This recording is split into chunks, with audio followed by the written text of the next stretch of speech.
we're going to right now, we're going to have a Q&A session, and that any of our previous speakers or anybody that Sarah may tap here may be responding to those, and have a bio break here. So let me go to you, Sarah, with any of our first questions. Thanks. I'm first going to start with a little housekeeping. Somebody asked if the chat is being recorded. Yes, it is, but we actually have a much better alternative.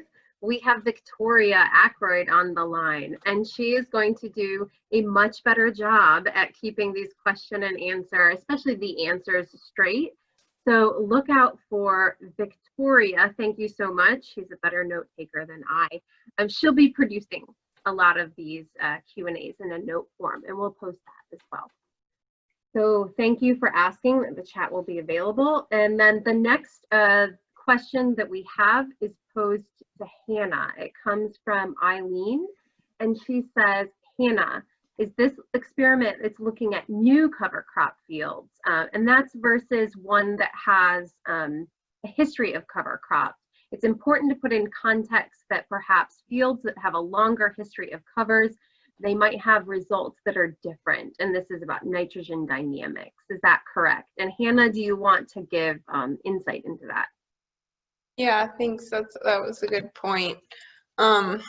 We have tried to be consistent in terms of what will be the immediate preceding crop, but we don't have set ideas in mind for what the overall history of the plot will be, other than we've tried to find locations where we don't have a long history of manure inputs, and we've been trying to go for no-till fields. But that's one thing that we'll have to record, and would just be, you know, the history of the location, and because that's something that could potentially impact how the cash crops are responding to the cover crops and the interactions with the nitrogen. Anna? I just wanted to add, you know, folks, this is both question and answer and spilling into the 5-minute bio break. So, you know, we're going to start at right at 10:30. So 10:30 is where we go into the modeling decision support tools. So stick around for Q&A, but if you need to go and take a bio break, this is the time. You got, 10 minutes. We have another question from Dennis Timlin. Are you guys recording the reproductive stages of the maize crop? And I imagine that that is for perhaps both of the common experiments, Dennis, maybe particularly the common experiment 1. I know that the CE2 had mentioned some growth stages. Hannah, do you want to talk about the growth stages? And Dennis says either of them. Yeah, we can do that. It's not currently in the protocol, but if that would be helpful for the modelers and being able to use our data set, we can record dates of growth stages, and that would be helpful to hear from Dennis on which growth stages, I imagine, emergence, anthesis, maturity, but if there's specific ones that would be best to have, let us know, and we can incorporate that into the protocol, I think. Thank you. The next question is directed towards Carlene Chase, I believe, and perhaps anybody in the CE2, but the weed component specifically. Melinda Smith asks, we have a bit more information about the types of pre's used in this weed component. And Carlene can answer that, but I also want to say a lot of these protocols are posted on the drive too, for people who are interested. Well, thanks for that question, and it was a big topic for us as to whether we were going to be consistent across all locations as to what herbicides that we were going to use in terms of those residual herbicides. And we made the decision that, there was one suggestion of Acuron as a possible herbicide, but in general, we suggested that at all locations that people adjust you know, they get the recommendation of their particular extension weed scientist for recommendation for their particular region.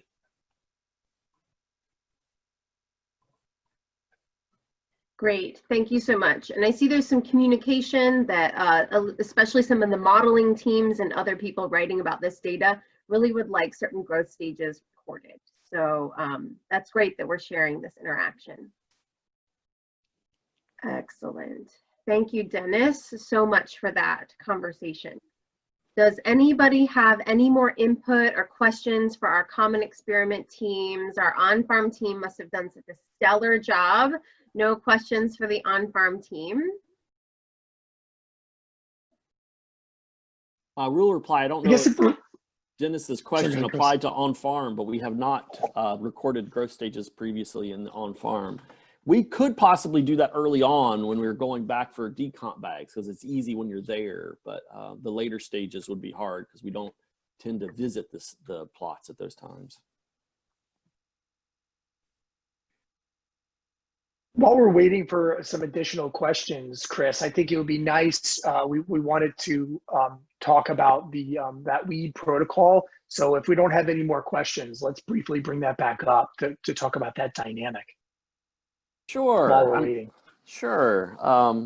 Glad to, and glad to. If anybody has a question, just snap it in there. It's just a story. So for the last couple of years, we've been doing something interesting on weeds. That I love, and we are really going to keep that alive in future years. A Mutu team down at Texas A&M put together a protocol where we use a camera stand to take pictures of the plots, and we're really looking at, you know, how much additional weed suppression do we get from having cover crop residues out there versus not having them. And then Brian Davis worked with that team to then process those images in an automated way. We're actually using QR codes. So people take the pictures, they drag them into a Google Drive folder, then they're automatically assigned new names and sent into a whole image library system. And then those are being used to build a machine learning algorithm to auto detect the number of weeds and the kind of weeds that are coming in on the plots. So exceptionally cool. And you know, we have these huge plots, and we were just finding that these huge plot scale, it wasn't that effective because most of the plots had no weeds in them. And so we really needed something that did a better job of assessing, you know, over 300-400 feet, how much weed pressure do you have in these two strip plots? So that's what we're beta testing right now, and we're not going to present on it today, but it's a very exciting one that one of our speakers, Paula, will be, you'll hear from her about another project later on, but she's been developing a virtual transect idea where we'll actually ship all of you cameras that will, used in conjunction with your tablet, will allow us to do a walking transect up and down the field and get a better assessment over how many weeds are there in the entirety of our plot. So. All right, great. There are two more questions here to field. Andrea Bosch has asked me, when is there a set time for the monthly on-farm calls? Excellent question. We've been avoiding you on-farm team because we have a current team who meets every other week, so twice monthly, Tuesdays at 10 o'clock for an hour to discuss the current protocol issues of the time. And we have been doing that pretty regularly. And so we will start with you guys in July, but you will be hearing from me. And part of my role in the whole PSA network is to do some of these email communications and calendar invites. So expect an email communication specific to the on-farm team from me coming up here pretty soon. The next question we have that has already been answered by Stephen, but we're going to let Hannah address it as well, is measuring BNF if possible in CE1. Yes. Stephen, I just agree with your answer. We are planning to measure that in CE1 using the samples that we collect from the cover crop plots, basically using the natural abundance N15 method. So we'll use our cereal rye as our reference crop to represent the N15 signature of soil-derived nitrogen.